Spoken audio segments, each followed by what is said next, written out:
To preserve life and protect existence, Lord Vishnu has repeatedly incarnated on this earth in various forms across different realms. In every era, these avatars have served as the ultimate guides, safely navigating creation from one yuga to another. Whether it was his Varaha Avatar, protecting earth from Hiranyakashipu from depths of ocean, or the Kurma and Mohini avatars, who managed the chaotic cosmic energies during the churning of the ocean and deluded the demons to protect the nectar of immortality, or his Narasimha avatar that came to restore balance of the world because of atrocities done by Hiranyakashipu. Welcome, my name is Gaurav and you are watching the Puranic Files. Whenever the clouds of destruction have loomed over his creation, whether in the form of natural calamities or demonic forces, Lord Vishnu has utilized strength, intellect, and divine illusion, enveloping himself in his own cosmic Maya to guard the universe. The collective lineage of these manifestations is what we know as Dashavatar. According to popular traditions, Lord Vishnu took the form of Matsya, Kurma, Varaha, and Narasimha in Satyug. However, according to the deep creation chapters of Purans, the actual chronological sequence is completely reversed, a timeline that I firmly stand by. So let us look into these grand avatars and the cosmic play behind them, starting with very first manifestation deployed for the structural terraforming of our world, the Varaha Avatar.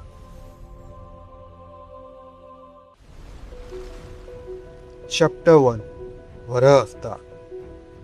Our chronicle begins at the dawn of Satyug.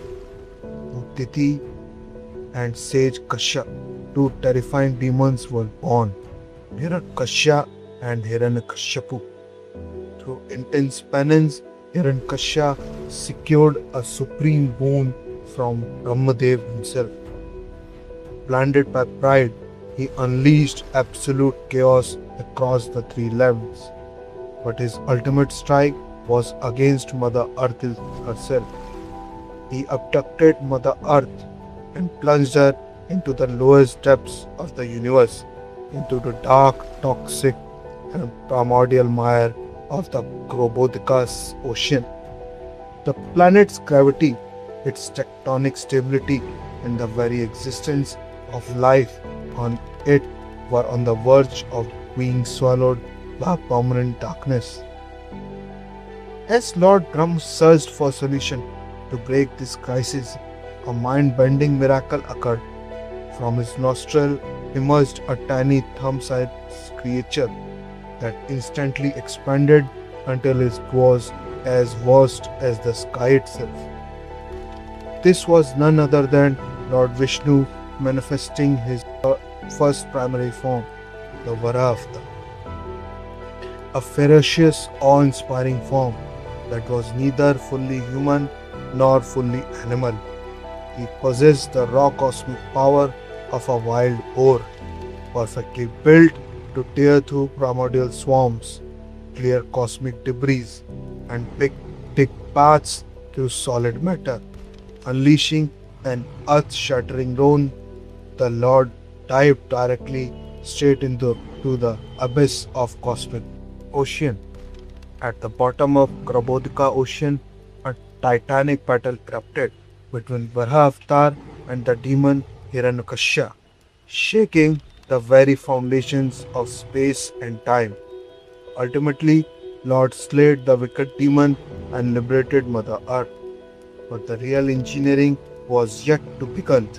Varaha lifted the planet flawlessly upon his massive tusk, extracted it from the swamp, and locked it securely back into its correct cosmic orbit.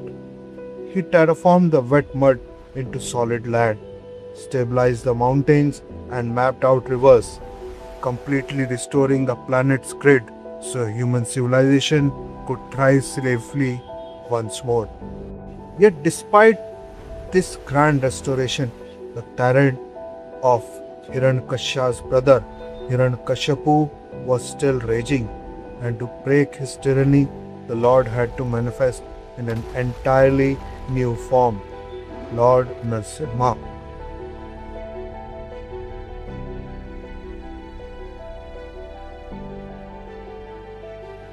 Chapter 2, Narasimha Avatar. When Hiranyakashipu was killed by the Varaha Avatar, his brother Hiranyakashipu burned with fierce desire for revenge. He performed extreme penance to please Lord Brahma, forcing the Creator to grant him a boon that effectively rendered the standard laws of physics and biology completely invalid. He demanded that he could not be killed by any man or animal, neither during the day nor at night, neither inside house nor outside of it, and neither by any projectile weapon or handheld blade. Blinded by this absolute shield, he declared himself the only supreme God. Entire cosmic system was trapped in a legal loophole because executing him required breaking every natural law. Yet, in the middle of this wall of adharma, his own son became his greatest vulnerability. The young devotee Prahlad, who chanted the name of Narayan with every single breath, every single time. Finally, driven mad by rage, the father cornered Prahlad, pointed to a massive stone pillar, and demanded, "Where is your Narayan? Is he inside this pillar?" Prahlad calmly replied, "Yes, he resides in every atom." The moment Hiranyakashipu struck the pillar, earth trembled, the stone shattered, and from within emerged the most terrifying and magnificent form in the history of cosmos. Lord Narasimha, neither fully man nor fully animal, a fierce, hyper-powerful hybrid of lion and human. Systematically, the Lord began to break down every single code of Brahma's boon. He chose the time of twilight, which was neither day nor night. He chose the threshold of the doorway, which was neither inside the palace nor outside of it. He placed the wicked demon across his thighs, which was neither earth nor sky, and using his eternal claws, which were neither blades or weapons, he ripped open the demon's chest. Lord Vishnu shattered the universe's greatest loophole with absolute divine logic, restoring cosmic order. Even after slaying Hiranyakashipu, the Lord Narasimha's fury could not be calmed. The fierce form of Mahadev had to appear to appease him. That is a story we have already decoded in our previous file. Dharma was re-established and generations passed, but the pride of gods caused a critical error, and a fierce curse from sage Durvasa, an emanation of Shiv, invited Lord Vishnu to play a brand new cosmic game known as Kurma and Mohini.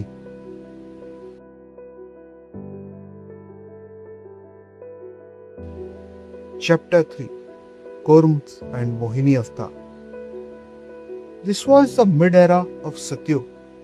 Because of the arrogance of gods, a new crisis struck. Due to sage Durvasa's curse, the Devas lost all their divine energy and radiance, allowing the Asurs to easily conquer heaven.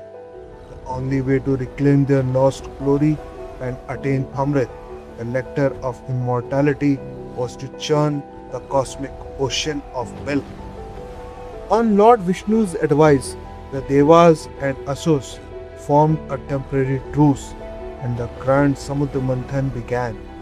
For this engineering feat, The colossal Mount Mandra was used as the churning rod, and the cosmic serpent Vasuki was wrapped around it as a rope. But the moment the churning commenced, a fatal structural flaw threatened the project. The weight of Mount Mandra was so immense that without base support, it began to sink directly into the soft seabed. If the mount submerged, the churning would stop and the nectar of immortality would be lost forever. The system desperately needed a dense gravitational anchor to withstand this chaotic energy. At that exact moment, Lord Vishnu manifested his next form, the Kurma Avatar, a colossal tortoise, guided at the very bottom of the cosmic ocean, and placed the entire weight of Mount Mandra on his unbreakable rock-like shell. With Kum acting as the ultimate pivot, the mountain began to spin smoothly like a divine turbine, keeping the universe balanced. The journey succeeded, and the glowing Amrit Kalash finally emerged. However, through trickery, the Asurs seized the nectar. The demons drank it, darkness would permanently rule creation. Having served as the physical anchor in his Kurm form, the Lord now had to play his ultimate pastisto, divine illusion.